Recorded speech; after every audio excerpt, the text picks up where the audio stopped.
మంచి మనుషులు, ఆదర్శ దంపతులు, సేవా దృక్పథం కలిగిన వ్యక్తులు వైజాగ్లో ఉన్నాం ఎవరు అనుకుంటున్నారా? ఏపీ యాత సంక్షేమ మరియు కార్పొరేషన్ చైర్స్ పర్సన్ పిల్లి సుజాత గారు, నోకరాజు గారి దగ్గర ఉన్నాం. ప్రస్తుత విశేషాలు తెలుసుకుందాం. నమస్కారం సార్. నమస్కారం మేడం. నమస్కారం. బాగున్నారండి? బాగున్నాను. Anyway, congratulations. థ్యాంక్స్ అండి. ఈ యాత సంక్షేమ సంఘంలో ఎటువంటి సమస్యలు ఉన్నాయి? ఎటువంటి సమస్యలు అంటే, యాతకులసులు మొదటి నుంచి కూడా వాళ్ళు చాలా బీదవాళ్ళండి. చెట్లెక్కి కళ్ళు తీసుకొని అమ్ముకున్నారు. ఆ అమ్ముకునేటప్పుడు ఏమవుతుందంటే, వాళ్ళు రోజుకి 3 సార్లు కళ్ళు తీయాలన్నమాట. 3 సార్లు ఎక్కి తీయేటప్పుడు అక్కడ ఎన్నో ప్రమాదాలు జరుగుతుంటాయి. పాములు అవి కూడా కాటు వేయచ్చు. అందుకోసం వాళ్ళ గురించి మేము చాలా వరీ అవుతుంటాము. 4,50,000 మంది ఉన్నారు యాతకులసులు ఈ 3 జిల్లాలో కలిపి. అయితే వాళ్ళందరూ కూడా చాలా బీదవాళ్ళు. వాళ్ళకి అన్నం తినడానికి అన్నం కూడా ఉండదు. అటువంటి వాళ్ళని అభివృద్ధి చెందాలని మా ఆయన 1980 సంవత్సరం నుంచి కూడా వాళ్ళకి సాయం చేస్తూ వచ్చేవారు. మా ఆయన కూడా యాతకులస్తులే, మేము యాతకులస్తులు. అందుకోసము యాతకులస్తులు చాలా కష్టపడతారు. వాళ్ళకి ఏమైనా ప్రమాదం జరిగితే చాలా బాధ. కాళ్ళు చేతులు ఇరిగిపోతే ఒక మనిషి కాళ్ళకి సాయం కావాలి. అందుకోసం గౌరవనీయులైన ఆంధ్రప్రదేశ్ ముఖ్యమంత్రి వర్యులు వైఎస్ జగన్మోహన్ రెడ్డి గారు నాకు ఈ యాతా కార్పొరేషన్ మరియు అభివృద్ధి సంక్షేమ దానికి చైర్పర్సన్గా ఇచ్చినందుకు నేను చాలా హ్యాపీగా ఫీల్ అయ్యాను. తర్వాత వాళ్ళకి యాతకులసులకు సేవ చేద్దామనే దృక్పథంతో పదవి స్వీకరించి చాలా వరకు మా వారు నేను ఇద్దరం కూడా సేవ చేయడానికి పూనుకున్నాం. నోకరాజు గారు బాగున్నారా సార్? నమస్కారం. మీ కుటుంబ నేపథ్యం ఏంటి? మేడం గారిని అడగచ్చు, ఆమె సర్వం మీరు కాబట్టి ముందుగా మిమ్మల్ని అడగాలనుకున్నాను. నేను ఉద్యోగరీత్యా 1980లో అసిస్టెంట్ మోటార్ వెహికల్ ఇన్స్పెక్టర్గా రవాణా శాఖలో జాయిన్ అయ్యాను. అంచెలంచెలుగా ఎదిగి 2010 వరకు ఆర్టీఓగా చేసి పదవి విరమణ 36/2010 చేసి ఉన్నాను. అంతవరకు నేను వివిధ హోదాల్లోని రవాణా శాఖలో ఒక రాష్ట్ర సంఘ అధ్యక్షుడిగాను, కేంద్ర ప్రభుత్వంలో ఒక బాధ్యత గల కార్యదర్శిగా పనిచేస్తూ ఎన్నో ప్రజా సంక్షేమాలకి సంబంధించిన అమెండ్మెంట్ యాక్ట్లో కూడా సూచనలు చేయడం జరిగింది. ఇటు ప్రభుత్వానికి ఇటు ప్రజలకు అనుసంధానకర్తగా ఆ రోజు సంఘ అధ్యక్షునిగా పనిచేసి ఎన్నో సేవలు ప్రభుత్వానికి అందించి ప్రభుత్వానికి ఆదాయానికి గండి కొట్టకుండా అందరూ కృషి చేసి సంపాదించిన ఆదాయం ఎంతో చెప్పనిలవగలది. ఆ సమయంలో ప్రజల యొక్క బాధలు చూసి వీరికి ఏదో విధంగా ప్రభుత్వం పరంగా మంచి సేవలు అందించినట్లయితే రాబోయే జీవితంలో అందరూ బాగుంటారని ఉద్దేశంతో ప్రమాదాలు జరిగినప్పుడు ఏ విధమైన చర్యలు తీసుకోవాలి, ఆ జరగకుండా తీసుకోవాల్సిన రవాణా శాఖ ఒక బాధ్యత ఏమిటి అని తెలుసుకొని ప్రతి మోటారు వెహికల్స్కు దపదపాలుగా ఆయా సందర్భంలో రాష్ట్రం అంతా పర్యటించి వారు తగు సూచనలు ఇచ్చి ఒక లైసెన్స్ ఇచ్చే విధానంలో కానీ ఒక వాహనానికి పాట ధ్రువపత్రాన్ని ఇచ్చే విధానంలో కానీ ఆర్టీఓ విధానంలో సరికొత్త విధానానికి శ్రీకారం చుట్టారు. కానీ మీ బాల్యం అంతా ఎక్కడ గడిచింది సార్? నా బాల్యం అంతా 1980కి ముందు రోలుకుంట స్వగ్రామం, మా స్వగ్రామం విశాఖపట్నం జిల్లా రోలుకుంట స్వగ్రామం. ఆ గ్రామంలో నేను 1972 వరకు ఒక 10th క్లాస్ వరకు విద్యను అభ్యసించి 72 నుంచి 75 వరకు కాకినాడలో ఆంధ్ర పాలిటెక్నిక్ కాలేజీలో నేను డిప్లొమా ఇన్ ఆటోమొబైల్ ఇంజనీరింగ్ చదువుకున్న తర్వాత ఈ కుల వ్యవస్థ గురించి నాకు కొద్దిగా అజ్ఞానం చేయడం జరిగింది. ఆ రోజున నా యొక్క కుల ధృవీకరణ పత్రం యాతని రుజువు చేయగా రెండో వారు యాత అంటే ఏమిటని అడిగితే ఈ యొక్క చెట్లు గీసి కళ్ళు గీసే వృత్తిదని మాదితే యాత బదులు చిట్టుబజీలు అంటారు కాదని అంటే కాదండి ఇక్కడ యాతలు అంటామని చెప్పడంతో నాకు ఆ రోజున 1975 తిరిగి వచ్చిన తర్వాత దీని మీద నా యొక్క ఆలోచన పెట్టి ఈ కుల అభివృద్ధి గురించి పాటుపడడం జరిగింది. తర్వాత 80లో ఉద్యోగం రావడం జరిగింది. అప్పటి నుంచి యాతలు చిట్టుబడియకుండా తేడా ఏమిటి తెలుసుకోగా ఈ ప్రాంతంలో 3 జిల్లాల్లో యాతలు ఎంతో ఎగుబడి ఉన్నారు. యాతలు అనేది 1790 జీవో ప్రకారంగా 70 ఇచ్చున్నారు. వారు ఈ యొక్క బీసీఏలోని యాతలు ఇచ్చారు. చెట్టిబలిజ, గౌడ, శ్రీసేన, సిగిడి, గమల్ల, కలేల అనే సబ్ క్యాస్ట్లు కూడా బీసీబీలో ఉంచారు. ఇవన్నీ కూడా బీసీబీలోని ఈ యొక్క ట్యాపింగ్ వృత్తి అంటే కళ్ళు గీత ద్వారా వచ్చిన డబ్బుతో బతికేవారు ఎక్కువ మంది. కానీ ఈ ప్రాంతంలో జీవిస్తున్న యాతలో వ్యవసాయం కానీ ఉద్యోగం కానీ చదువులు కానీ లేకపోవడం వల్ల ఎంతో వెనుకబడిపోయారు. అదేవిధంగా రాజకీయం కూడా ఎక్కడ కూడా ఒక్క మనిషి సర్పంచ్ కేటర్లో కూడా లేరు.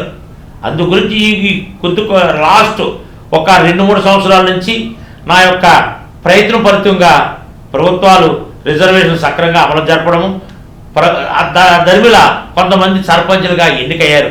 అటువంటి ప్రాంతమైన మన పాయకరావుపేట నియోజకవర్గంలో ఒక పెద్ద ఉప్పలము, కురుపుర గ్రామంలో కూడా 2 సర్పంచులు గెలవడము, అలాగే కొన్ని ప్రాంతాల్లో కూడా మన ఈ యొక్క వార్డు మెంబర్లు కూడా గెలవడం జరిగింది. ఇది మాకు శ్రీకారం. దరిమిల ఆంధ్రప్రదేశ్ రాష్ట్ర ముఖ్యమంత్రి వర్యులు గౌరవనీయులు వైఎస్ జగన్మోహన్ రెడ్డి గారు బీసీలకు ఇచ్చిన హామీలతో 139 కులాలకు 56 కార్పొరేషన్లు ఇచ్చి అందు 672 డైరెక్టర్లుగా ఇచ్చి అందులో ఏత కులానికి ఏపీ ఏత సంక్షేమ మరియు అభివృద్ధి కార్పొరేషన్ చైర్మన్గా నా సతీమణి శ్రీమతి పిల్లి సుజాతను మరి 12 మంది నా కులస్తులను డైరెక్టర్గా నియమించినందుకు ప్రప్రథమంగా గౌరవ ముఖ్యమంత్రి వారికి ధన్యవాదాలు తెలుపుకుంటున్నాను. ఈ విషయంలో బీసీ కేటగిరీలో ఆల్రెడీ యాతకులం ఉంది అన్నారు. మరి ప్రాముఖ్యత లేదు అని ఫైట్ చేస్తున్నారు. దేనికి కారణం? ఈ ప్రాంతంలో పుట్టి పెరిగిన ఏత కులస్తులు తన తల్లిదండ్రుల యొక్క చదువు లేకపోవడం వలన మరియు వారి యొక్క అనాలోచితం వలన తమ పిల్లలను ఆయా ప్రాథమిక విద్యా సంస్థలో జాయిన్ చేసేటప్పుడు ఏతలకు బదులుగా చెట్టుబడిగా నమోదు చేసి ఒకే వృత్తిని భ్రమించి వృత్తి చేసి ఉండొచ్చు. ఆ ఇదిగా ఈ యొక్క ఉపాధ్యాయుల యొక్క నిర్లక్ష్య ధోరణి అవ్వచ్చు, లేదు పొరపాటు అవ్వచ్చు. దానివల్ల బీసీఏలో ఉన్న ఏతలందరూ కూడా బీసీబీలో చెట్టుబడిగా నమోదు అవ్వడం వల్ల ఏ యొక్క రిజర్వేషన్ కోల్పోయారు. రెండాటికి వ్యత్యాసం ఏంటంటారు? బీసీఏ అనేది ఏత, బీసీబీ అనేది చెట్టుబడి అనేది వస్తుందండి. ఇక్కడ విశాఖపట్నం, విజయనగరం, శ్రీకాకుళం జిల్లాలో నివసిస్తున్న వాళ్ళందరూ కూడా మ్యాక్సిమం ఈ కళ్ళుగీత వృత్తిదారులు అందరూ కూడా ఏతలే. వారు చెట్టుబడిగా నమోదయ్యారు. ఆయా ప్రాంతంలో పట్టణవాసుల్లో వారు రిజర్వేషన్ కోల్పోయారు. వారిని నిరోధించి తప్పనిసరిగా చెట్టుబడిగా నమోదైన అందరూ కూడా బీసీఏలో ఏతగా గుర్తించాలని ప్రభుత్వం తెలియపరుచున్నాము. ప్రభుత్వం వారు బీసీ కమిషన్ కూడా దీని యొక్క పరిశీలించమని చెప్పున్నారు. త్వరలోనే అది పరిశీలించి బీసీఏగా గుర్తిస్తారని ఆశిస్తున్నాం. ప్రధానమైన సమస్యలు ఏంటి యాతక వర్గంలో? ఆర్థికంగా ఎరుగుపడ్డారు. ఎందుచేతంటే వీరు 4 నెలలు మాత్రమే వృత్తి ఉంటుంది, ఉన్న 8 నెలలు వృత్తి ఉండదు. ఆ వృత్తి లేని సమయంలో వృత్తిని ఆశ పెట్టుకున్న వాళ్ళు కూలీ నాలు చేసుకుంటారు. కూలీ నాలు సక్రమంగా చాలక జీవనోపాధికి ఆయా వర్గాల దగ్గర నుంచి అప్పు తీసుకుని 8 మాసాలు అయిన తర్వాత మళ్ళీ కళ్ళు తీసుకుని అప్పు తీర్చడానికి అవకాశం ఉంటుంది వడ్డీలతో. కానీ ఆర్థికంగా భారం అవ్వడం వల్ల తమ పిల్లలు కూడా చదివించలేకపోతున్నారు. ఆ పరిణామంలో వీరు చాలా వెనుకబడతానికి గురయ్యి ఇది ఉద్యోగాల్లో కానీ చదువులో కానీ వెనుకబడి ఉన్నారు. ఉద్యోగాలు అయితే 2000 జనాభాకి ఒక వ్యక్తి కూడా ఈ ప్రాంతంలో ఎవరు కూడా లేరు. అలాగే రాజకీయంలో అంటారా, ఒక ఎమ్మెల్యే కానీ ఒక ఎంపీటీసీ కానీ ఒక సరైన పోస్టులో ఎవరు కూడా లేరు. మహానుభావుడు జగన్మోహన్ రెడ్డి గారు వచ్చిన తర్వాత మాకు పలకీలు మోసే పాలకులు గారి ప్రభుత్వం మమ్మల్ని చూస్తుంటే బీసీలను ఈరోజు వారు మమ్మల్ని పాలకులుగా చేసినందుకు వారికి మరొకసారి ధన్యవాదాలు తెలుపుకుంటున్నాను. మీకు చాలా రాజకీయ పార్టీలు ఆహ్వానాన్ని అందించాయి, అయినా సరే యాతకుల కోసమే నేను వర్గం కోసమే పాటు పడతాను అంటున్నారు మీ ప్రజలు. ఎంతవరకు నిజం? అది వాస్తవం అండి. నాకు 2-3 సార్లు ఈ యొక్క రాజకీయ నాయకులు నూకరాజు గారు మా పార్టీ తరఫున టికెట్ ఇస్తాము, మీరు ఎమ్మెల్యేగా పోటీ చేస్తానంటే నేను ఒకటే అన్నాను, నా కులము అనాగ్రహంగా ఉండిపోయింది, వాళ్ళు బాగోవాలి చూసేవాళ్ళు ఉండరు. నాకు 5 సంవత్సరాలు ఈ యొక్క రాజకీయ భవిష్యత్తు ఉంటుంది, తర్వాత మన కులాన్ని చూసేవారు ఉంటారు. కాబట్టి పర్మనెంట్గా ఈ కులానికి ఎవరైతే ఏత కులాన్నిగా బీసీగా బీగా గుర్తింపబడ్డారు వాళ్ళు కూడా మార్చిన తర్వాత వారి బాగోలు వచ్చిన తర్వాత కులాన్ని అంతా ఒక త్రాడి మీద నడిపి వాళ్ళకి వృత్తిలో కానీ ఒక చదువుల్లో కానీ ఆర్థికంగా బలపడిన తర్వాతే దీన్ని రాజకీయంగా పరిశీలిద్దాం అనుకుంటున్నానండి. గత ప్రభుత్వానికి ప్రస్తుత ప్రభుత్వానికి తేడా ఏంటి? గత ప్రభుత్వం అన్ని మాటలు చెప్పింది తప్ప చేతలో చెప్పలేదు. కాబట్టి జగన్మోహన్ రెడ్డి గారు ఇచ్చిన మాటను తూచ తప్పకుండా పాటిస్తున్నారు. అందుకే నేను 2019 సంవత్సరం ఏప్రిల్ 7వ తారీఖున విశాఖపట్నం ఎయిర్పోర్ట్లో వారిని కలిసి పర్యటన ఉన్నప్పుడు, ఎలక్షన్ పర్యటన ఉన్నప్పుడు కలిసి వారికి మా యొక్క ఏత కులస్తుల సమస్యలు వాటి పరిష్కారం ఒక లెటర్ ఇవ్వగా ప్రభుత్వం వచ్చిన వెంటనే నేను అది పరిశీలించి తప్పనిసరి మీ న్యాయం చేస్తానని చెప్పడం జరిగింది. ఆ ప్రకారమే వారు మా యొక్క కష్టాలను తెలుసుకొని వారు పరిష్కరించే ప్రయత్నం చేస్తున్నారు. అందులో భాగంగానే గౌరవ రాజ్యసభ పార్లమెంట్ సభ్యులైన శ్రీ విజయసాయి రెడ్డి గారిని కలిసి మేము ఎన్నో సందర్భాలు మా యొక్క బాధలను తెలియపరచడం జరిగింది. వారు తప్పనిసరిగా పరిశీలిస్తానని అన్నారు. అందులో ప్రప్రథంగా విశాఖపట్నం జిల్లాలో చెట్ల నుండి తీసిన కళ్ళు అదే దినం అమ్మకపోతే పాడైపోతుంది. దాన్ని ఎక్కడైతే అమ్మకం ఉంటుందో అక్కడ అమ్ముకోవడానికి పర్మిషన్ ఇవ్వాలని, పోలీసు బారి నుండి రక్షించాలని ఎన్నోసార్లు వారు చెప్పున్నాం. వారు తప్పనిసరిగా సంబంధిత అధికారులకు తెలియపరిచి అది పరిశీలించి తప్పనిసరిగా న్యాయం చేస్తానని చెప్పున్నారు. కాబట్టి రాబోయే కాలంలో కళ్ళు ఎక్కడ గీసి ఎక్కడ అమ్ముకున్నా సరే తప్పనిసరిగా ఏ నిషేధం లేకుండా మాకు న్యాయం చేస్తారని, అలాగే విశాఖపట్నం అర్బన్ ఏరియాలోని సొసైటీలు కానీ షాపులు కానీ సుమారు 60 నుంచి 80 షాపులకు పర్మిషన్ ఇప్పించాలని, ఇప్పించిన వ్యక్తి నిరుద్యోగులకు అక్కడ పల్లెటూరులో పళ్ళు గీసుకొని ఇక్కడ విశాఖపట్నం తెచ్చిన వాళ్ళకు కూడా ఒక ఉపాధి ఉంటుందని మేము ఆశిస్తున్నాం. ఆ యొక్క ప్రక్రియలో ప్రయాణం చేసిన వ్యక్తి ప్రభుత్వం మా కులానికి చాలా న్యాయం చేసిన వారు అవుతారని మేము ఆశిస్తున్నాం. వాస్తవంగా కళ్ళు గీత కార్మికులు ఊరికి చివరగా ఉండి అమ్మడం జరుగుతుంది. ఏ వ్యాపారం అయినా సరే నగరం మధ్యలో అమ్మడం జరుగుతుంది, అభివృద్ధి జరగడం జరుగుతుంది. ఎందుకంటారు? ఇది ప్రభుత్వం గతంలో ఎక్సైజ్ శాఖలో ఉంచింది, ఇప్పుడు కూడా ఉన్నది. మేము ఇది ఎక్సైజ్ శాఖ నుంచి మినహాయించి వీరికి స్వతంత్రం కల్పించడం కోరున్నాం. ఎందుకంటే ఇది నీరాగా మార్చిని గత కాలంలో తెలిసింది. నీరాగా మన తెలంగాణ ప్రభుత్వం ఒక పరిశ్రమ స్థాపించడానికి శ్రీకారం చుట్టినట్లు మాకు తెలియవచ్చినది. మా దగ్గర కూడా తీసిన కళ్ళును నీరాగా మార్చి స్టోరేజ్ చేయడానికి ఒక పాల కేంద్రాల్లో ఎలాగైతే చిల్లింగ్ సెంటర్లో ఏర్పాటు చేశారో కళ్ళుని కూడా మన స్టోరేజ్ ప్లాంట్లో స్టోర్ చేసి నెక్స్ట్ డే పబ్లిక్కి సర్వ్ చేస్తున్నాం. అట్లాగే కళ్ళును కూడా ఫ్రీజర్ల ద్వారా తీసుకొచ్చి ఆయా ప్రాంతాల్లో స్టోర్ చేసుకున్నకి అవకాశం కల్పించినట్లయితే ఈ కళ్ళును కూడా నెక్స్ట్ డే కూడా అమ్మడానికి అవకాశం ఉంటాయి. ప్రజలు కూడా తీసిన కళ్ళు పాడవకుండా కాపాడుకొని వారి వృత్తిని ద్వారా కొద్ది గొప్ప ఆర్థికంగా బలపడతానని ఆశిస్తున్నాం. పాలు అనేది పౌష్టిక ఆహారం, కళ్ళు అనేది మత్తు పదార్థం అంటారు. మరి దాన్ని సమాజంలో మీరు అన్నట్టుగా భావిస్తే ఎంతవరకు నష్టాలు సంభవించే అవకాశం ఉందంటారు? దీన్ని చాలా మంది నా దృష్టికి కూడా వచ్చిందండి. ఎన్నో ఔషధ పరిశోధన సంస్థలు కూడా కళ్ళును కూడా పరిశీలించారు. ఇది ఆరోగ్యానికి షుగర్ ఉన్న వాళ్ళకి చాలా మంచిదని చెప్పున్నారు. ఏ విధమైన నిశా వస్తువు కాదు, ఆల్కహాల్ కంటే చాలా తక్కువ, ఇది ఆరోగ్యానికి మంచిది. కాబట్టి దీని మీద ప్రభుత్వం కూడా పరిశీలించి తగు చర్య తీసుకుంటే అందరికీ మంచి జరుగుతుంది. ఇది మా కులస్తులకి న్యాయం జరుగుతుంది, ఇటు ప్రజలు కూడా మంచి జరుగుతుందని ఆశిస్తున్నామండి. ఏ విధమైన ఇది నిశా వస్తువు కాదు.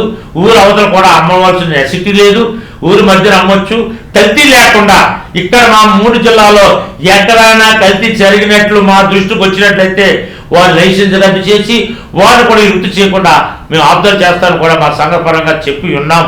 కాబట్టి కల్తీ లేకుండా ఈ యొక్క కళ్ళు స్వచ్ఛంగా అమ్మేటట్టుకు మనం ప్రయత్నం చేస్తామండి. జనంలో ఎక్కువగా కల్తీయే జరుగుతుంది అని వాస్తవం అనిపిస్తుంది. మరి దానిపై మీరు ఎందుకు పోరాటం చేయట్లేదు? ఉద్యమం ఎంత ముఖ్యమో ఆ యొక్క సమస్య కూడా అంతే ముఖ్యం కదా. అది మీరు అన్నట్టుగా కల్తీ జరిగిన చోట శిక్షించాలి, వాళ్ళు లైసెన్స్ క్యాన్సిల్ చేయాలి.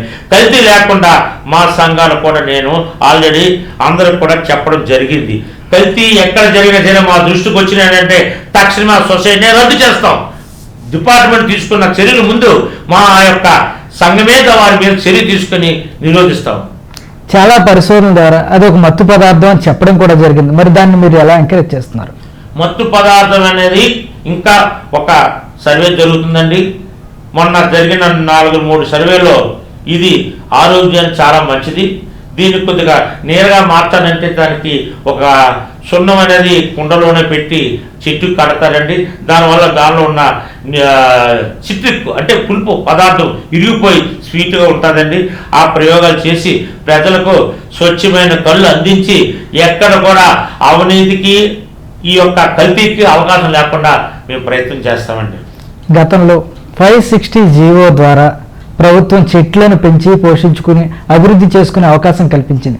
అది అప్పుడు కల్పించింది, కానీ ఇప్పుడు అది ఆచరణలో లేదు. ఎందుకంటారు? ఇది 1996 సంవత్సరం 5 జీవో ఇచ్చున్నారు.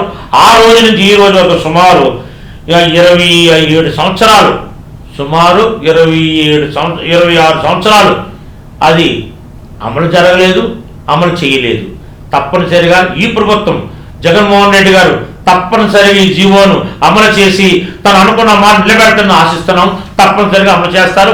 చెట్లు పెంచుకుంటాం. ఆ చెట్లు పెంచుకునేది కూడా హైబ్రిడ్ చెట్లు పెంచి త్వరలోనే పనులు ఇచ్చేటట్లుగా చూసి ప్రజల యొక్క మా యొక్క కులస్తులు తప్పనిసరిగా దాని ద్వారా జీవనోపాధి మెరుగుపరుచుకుంటారని ఆశిస్తున్నాం.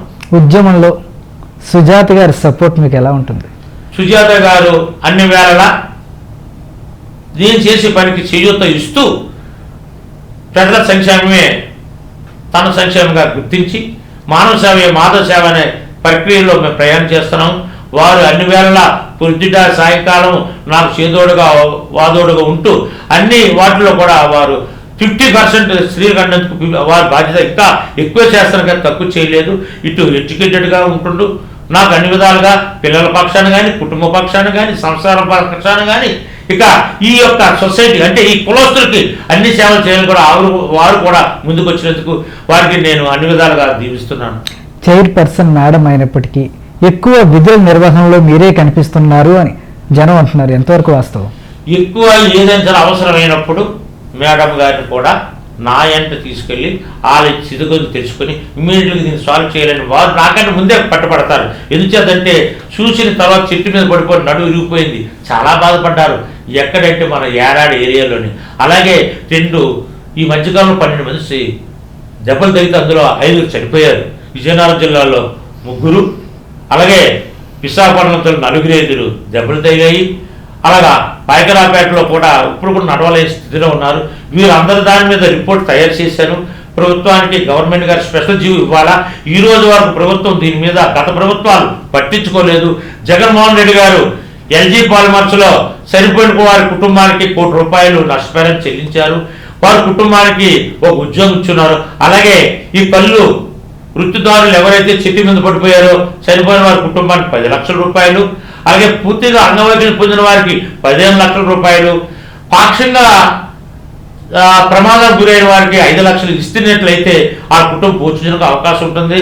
అలాగే వారు కుటుంబంలో చనిపోయిన వారి కుటుంబానికి పూర్తిగా అంగవైపోయిన కుటుంబం వారికి వారి కుటుంబంలో అర్హులైన వారికి ఉద్యోగం ఇచ్చినట్లయితే చాలా వరకు ఈ పేద కుటుంబీకులు కొద్దిపాటి విధానంతో ముందుకెళ్తారు. ఎందుచేతంటే చనిపోయిన వారు దెబ్బలు తగిన వారికి ఆర్థికంగా చిల్లి గమకం ఉండదు, ఆరోగ్యం కూడా చేయించుకోవడానికి వాళ్ళు అందుచేత తప్పనిసరిగా వాళ్ళు ఆదుకోవాలని ప్రభుత్వాన్ని వినయంగా కోరుకుంటున్నాం. ప్రస్తుతమైన హాట్ టాపిక్ విశాఖ ఉక్కు. ప్రతి ఒక్కరూ ఉద్యమం చేస్తున్నారు, యాత కులస్తులు మాత్రం వెనకబడడానికి కారణం ఏంటంటారు? ఆ ఉద్యమానికి సపోర్ట్ ఎందుకు చేయట్లేదంట? మేము కూడా విశాఖపట్నం ఉక్కుకి సపోర్టే చేస్తున్నాం. కారణం ఏంటంటే ప్రైవేట్ పరం చేసినట్లయితే బీసీఎల్ రిజర్వేషన్ కోల్పోతారు. అదే గవర్నమెంట్లో 27% బీసీఎల్కి రిజర్వేషన్ ఉంటుంది రిక్రూట్మెంట్లో. ఎప్పుడైతే దీనికి ప్రైవేట్ పరం అయిందో ఆ రిజర్వేషన్ కూడా కోల్పోతారు. అందులో మేము బీసీలు కాబట్టి మేము తప్పనిసరిగా యాతలుగా ఉన్నవాళ్ళు విశాఖ ఉక్కు కర్మాగారానికి మద్దతుగా ఎల్లవాళ్ళు మా సేవలు అందిస్తారని మీ ద్వారా తెలియపరచుకుంటున్నాం. కులం అనే కార్డు ద్వారా సమాజ సేవ చేయాలనుకుంటున్నారా, వ్యక్తిగత అభిప్రాయం ద్వారా చేయాలనుకుంటున్నారు? ఇప్పుడు కులం బాగా పోయిన దాని మీద ఎవరు పట్టించుకోలేదు. నాకు దైవం ఒక విద్యనిచ్చింది, సంస్కారం ఇచ్చింది, కొంత అనుభవం నేర్పింది. ఆ సంస్కారాన్ని విద్యను అనుభవాన్ని క్రోడీకరించుకొని ఈ కులానికి ఎంతో కొంత సేవ చేయాలని తపనతో ముందుకు వెళ్తున్నాను. కాబట్టి నా ప్రజలందరూ, ఈ 3 జిల్లాలో ఉన్న వాళ్ళందరూ ఏ సమస్య వచ్చినా, ఎప్పుడైనా, ఎక్కడైనా, ఏ విషయాలు కూడా నాకు తెలియపరిచినట్లయితే దాన్ని ఏ ప్లాట్ఫారం మీద తీసుకెళ్లి పరిష్కరించాలో ఆ ప్లాట్ఫారం వరకు తీసుకెళ్లి పరిష్కరిస్తానని మీ ద్వారా తెలియపరుచుకుంటున్నాను. సార్ స్పీడ్ చూస్తుంటే ఒక్కొక్క సందర్భంలో మీకు భయం అనిపించదా మేడం? నాకేం భయం అనిపించదు, ఎందుకంటే తను మొదటి నుంచి పబ్లిక్ మ్యానే. నేను చూస్తున్నా అసోసియేషన్ లీడర్గా మోటార్ వెహికల్స్ దానికి, తర్వాత ఆర్టీఓ చేసినప్పుడు కూడా ఆల్ ఇండియా జనరల్ సెక్రటరీ. ఇంకా అంతే, పబ్లిక్ మ్యాన్ని ఎవరు ఆపలేరు కదా, చేస్తే నాకు హ్యాపీగానే ఫీల్ అవుతాను. ఆర్టీఓగా ఎన్నో కీలకమైన బాధ్యతలు పోషించి సవాళ్ళను కూడా ఎదుర్కొన్నారు మీరు. ఎవరైతే నాకేంటి, నా వృత్తి నా ధర్మం అని. ప్రధానంగా ఆర్టీఓ యొక్క విధులేంటి? ప్రప్రదంగా చెప్పాలంటే మోటార్ వెహికల్ ఇన్స్పెక్టర్ డ్యూటీలు చాలా కత్తి మీద సాములాడదండి. పూర్వం ప్రతి ఒక్క వాహనాన్ని స్పీడ్గా నడవకూడదు, అలాగే ఇష్టం వచ్చినట్టు చెత్త బళ్ళు రోడ్డు మీద పెట్టరాదు, డ్రైవింగ్ లైసెన్స్ లేని వారు నడపరాదు, ఓవర్ లోడ్తో బళ్ళే రోడ్డు మీద వెళ్తే ప్రమాదం గురవుతాయని గమనించి వాళ్ళు నిరోధించి చట్ట ఈ యొక్క డిపార్ట్మెంట్ అధికారులకు ఉండేదండి. అలాగే చేసేవారండి. అట్లాగే మేము నిరోధించాం కూడా. ఎందుకంటే ఓవర్ స్పీడ్ వల్ల ఎంతోమంది ప్రాణాలు కోల్పోతారు. అది రిపేరబుల్ కాదు ప్రాణం పోయిన తర్వాత. అలాగే బండి కూడా రిపేర్ అయిన తర్వాత రిపేర్ అవుతుంది కానీ డబ్బు ఖర్చు ఒరిజినాలిటీ రాదు. ఇటువంటి దృష్టిలో పెట్టుకొని నేను ఒక సంస్థను కూడా స్థాపించానండి, కేర్ అనే స్కోప్ అండ్ సంస్థ. ఆ సంస్థ ద్వారా ప్రమాదాలు జరగకుండా చర్యలు తీసుకుని బాగుంటుందని ప్రభుత్వాన్ని కూడా చాలా వారు రిపోర్ట్ రాస్తున్నారండి. ఎందుచేతంటే ప్రమాదం జరిగిన తర్వాత పోస్ట్ మార్టం రిపోర్ట్లు ఆడది. ప్రమాదం జరగకముందు మనం తీసుకున్న చర్యలు చాలా ఉపయోగపడి, ఇది ప్రజలకి, ఇది ప్రభుత్వ ఆస్తులకి, ఇటు బళ్ళకి కూడా మంచి జరుగుతున్న ఆశతో ఆ యొక్క ప్రక్రియలో కూడా ప్రయాణం చేస్తున్నానండి. పోలీస్ డిపార్ట్మెంట్కి ఆర్టీఓ విధి నిర్వహణకి మధ్య వ్యత్యాసం ఏంటి? ఎవరు ఏ పని చేయాలి? మోటార్ వెహికల్స్ యాక్ట్లో కొన్ని సెక్షన్లు పోలీసు వారికి ఆపాదించారండి. ఎక్కువ సెక్షన్లు మోటార్ వెహికల్ డిపార్ట్మెంట్ వారే చేయాలి. ఎందుచేతంటే ప్రమాదాలు జరగకుండా ప్రజల సంక్షేమం, రోడ్ సేఫ్టీ విధానంలో మన యొక్క మోటార్ వెహికల్ డిపార్ట్మెంట్ వారి పాత్ర అమోఘమైంది. అందులో ప్రతి ఒక్కరు కూడా తన పిల్లలకు జరిగిన అన్యాయాన్నే గుర్తు చేసుకోవాలి తప్ప యాక్సిడెంట్ అయి చనిపోతే వాళ్ళ కుటుంబం ఎంత నరకయాతన అనిపిస్తుందో తెలుసుకొని ఆ యొక్క విధానంలో మనం ప్రయాణం చేసినట్లయితే ప్రతి ఒక్కడు యాక్సిడెంట్ తప్పించుకొని సురక్షితంగా తన ప్రాణాన్ని కాపాడుకొని ఇంటికి చేరగలరు. ఆ విధానం తప్పనిసరిగా మా డిపార్ట్మెంట్ అధికారులు లాస్ట్ అని చెప్పడం జరిగింది. ఈసారి కూడా అలాగా అవలంబిస్తానని ఆశిస్తున్నాను.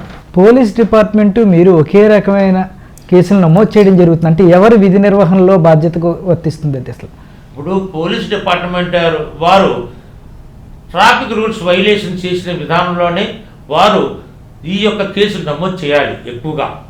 ఈ మధ్యకాలంలో ఇన్స్పెక్టర్ ఆఫ్ పోలీస్ అండ్ పైబడిన వారు, అర్బన్లో అయితే ట్రాఫిక్ ఎస్ఐ అని పైబడిన వారు కూడా కేసులు నమోదు చేయొచ్చని ఒక న్యూ యాక్ట్ అమెండ్మెంట్ ద్వారా తెలియపరుచున్నారు. కానీ ఏది ఏమైనా సరే ప్రమాదం జరగకుండా చర్యలు తీసుకోవాలి తప్ప పబ్లిక్ని హెరాస్మెంట్ చేసి చర్యలు తీసుకోకూడదు.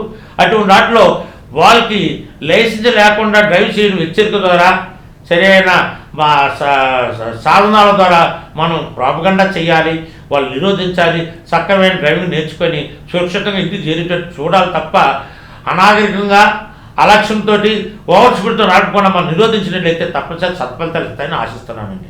వాహనాన్ని సీజ్ చేసే అధికారం ఎవరికి ఉంటుంది? వాహనాన్ని సీజ్ చేసే అధికారము మోటార్ వెహికల్స్ డిపార్ట్మెంట్ వారికి ఉన్నదండి.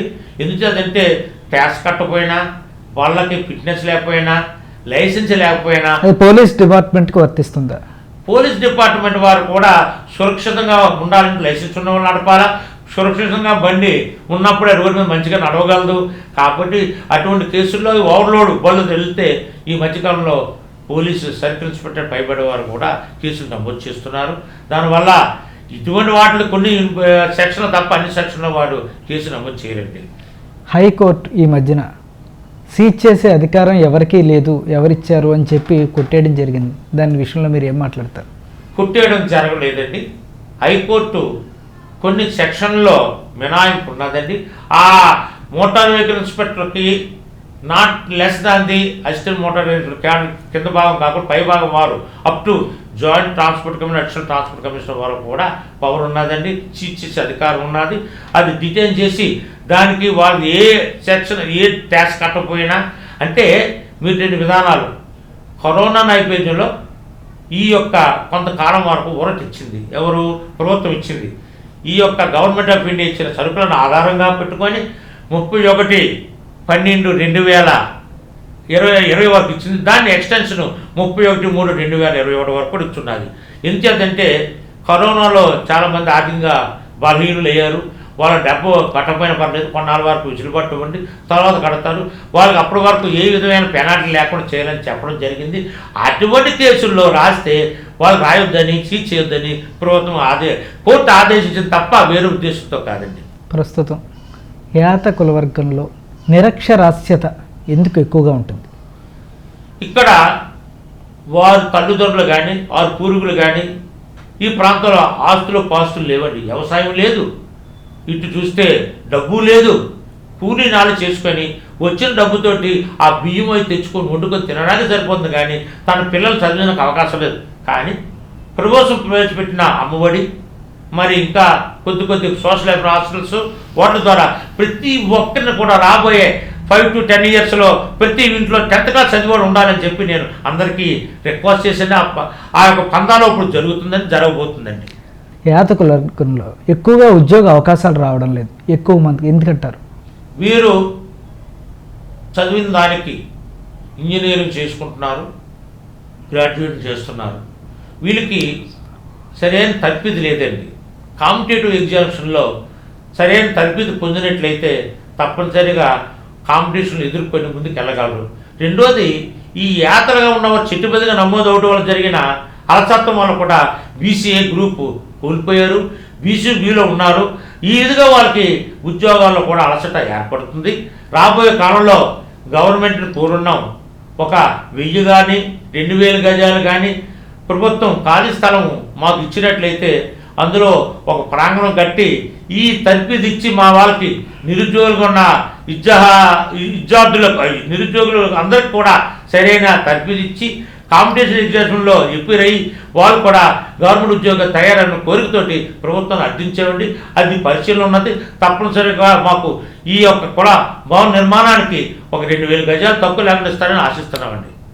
వారసత్వ వృత్తిని ఎంకరేజ్ చేస్తారా లేదా ఉద్యోగం వైపు పయనించమని చెప్తారా నేటి యువతరాన్ని యాత కులవర్గంలో? మా యొక్క కులాన్ని ప్రతి ఒక్కరిని కూడా లేచిన దగ్గర నుంచి శుభ్రంగా స్నానం చేసి ఆడ కానీ మగ కానీ పిల్లలు కానీ స్కూల్కి పంపించాలి. అమ్మఒడికి ఇచ్చిన డబ్బులు వాళ్ళు ఇంకో ఖర్చు పెట్టకుండా పిల్లలకే ఖర్చు పెట్టి చదివించండి. అంతేగాని మీరు చదువుకున్న కుర్రవాళ్ళని గేదెలు కాయనాకో లేకపోతే పాలు కబులకు పెట్టొద్దని చెప్పడం చూశానండి. నేను స్వయంగా ప్రతి పల్లెటూరు కూడా వెళ్ళానండి. చాలా అనాగరికంగా ఉంటారని చెప్పుకోలేని బాధతో బాధపడుతున్నారు నా యొక్క సోదరులందరూ. వాళ్ళందరూ అభివృద్ధి నా ఆకాంక్ష. రాబోయే 5 to 10 yearsలో వాళ్ళు మార్పు తెచ్చి ప్రతి ఒక్కరిని కూడా మంచి విద్యతో కలవారుగా చూడడానికి ప్రయత్నం చేస్తానండి. అవసరమైతే వారి గురించి ప్రభుత్వాన్ని రిక్వెస్ట్ చేసి ఆయా పల్లెటూళ్ళలో లఘు పరిశ్రమల ద్వారా మంచిగా బతికేటట్టు కూడా చేయాలనే ఆశయం ఉన్నదండి. అలాగే కొద్దిగా చదువుకున్న వాళ్ళకి, ఇంజనీరింగ్ చదువుకున్న వాళ్ళకి ఫ్యాక్టరీలో లేకపోతే ఏదోలాగా సబ్సిడీతో కొన్ని లోన్లు ఇచ్చినట్లయితే వాళ్ళు కూడా స్వయం ఉపాధి ప్రకారంగా ఇండస్ట్రీని నెలకొనే అవకాశం ఉందని ఆశిస్తున్నామండి. ఎన్నో అవార్డులను కైవసం చేసుకున్నారు, వృత్తిపరంగానా యాత కులవర్గ పరంగానా? నేను ఈ రోజు వరకు నా యొక్క ఉద్యోగ పరంలో ఎన్నో అవార్డులు రివార్డులు ప్రభుత్వం పొందున్నానండి. ఇటు మా యొక్క సింగపూర్ వెళ్ళానండి, హాంకాంగ్ వెళ్ళానండి. ప్రభుత్వం వారిని పంపించే స్టడీస్ టూర్లో ఆ ఇదిగా మన యొక్క కాలం మా యొక్క గవర్నమెంట్ ఆఫ్ ఇండియా ఒక అస్సాంలోను, పూనాలోను, మన బొంబాయిలోను, జైపూర్లోను, ఉదయపూర్లోను కూడా ఎన్నో మీటింగ్లు పెట్టి ఎన్నో అవార్డులు రిసీవ్ చేసుకున్నామండి. మీ డిమాండ్స్ ఏంటి? మా డిమాండ్స్ ప్రప్రదంగా యాతలోగా ఉన్నవాళ్ళు, చెట్టుబడిగా ఉన్నవాళ్ళు యాతగా గుర్తించి బీసీలో ఉండాలి ఫస్ట్ డిమాండ్. సెకండ్ డిమాండ్, 73 సంవత్సరాలు గడిచినా స్వతంత్రం వచ్చింది కానీ మాకు స్వతంత్రం రాలేదు. ఉద్యోగాల్లో కానీ రాజకీయంలో కానీ ఇంకా ఈ యొక్క చదువుల్లో కానీ. కాబట్టి మాకు ఇందులో అభివృద్ధి చెందినంత వరకు అభివృద్ధి చెందలేదనే భావిస్తున్నాం. కానీ జగన్మోహన్ రెడ్డి గారు ప్రవేశపెట్టిన ఎన్నో సంక్షేమ పథకాలు మా యొక్క జాతికి అందేటట్లు మేము ప్రయాణం చేస్తామండి, వారికి అందిస్తామండి. అన్ని రోజులు కూడా మంచిగా కోరుకున్నది అభివృద్ధి పథంలో నడవని నా కోరికండి. ఒక చైర్పర్సన్గా రానున్న రోజుల్లో ఎటువంటి కార్యక్రమాలు చేపట్టదలుచుకున్నారు మీరు? వాళ్ళకి చెట్లు ఎక్కడానికి ఆపరేటర్స్ అవి ఉంటాయన్నమాట, నడుము కట్టుకునే బెల్ట్లు అవి విజయవాడలో ఉన్నాయి. అవి మేము వాళ్ళకి అందజేద్దామని అనుకుంటున్నాం. ఎన్నో ముఖ్యమైన విషయాలను మా 19 న్యూస్కి తెలిపినందుకు ఆదర్శ దంపతులైన ఇరువురికి ధన్యవాదాలు.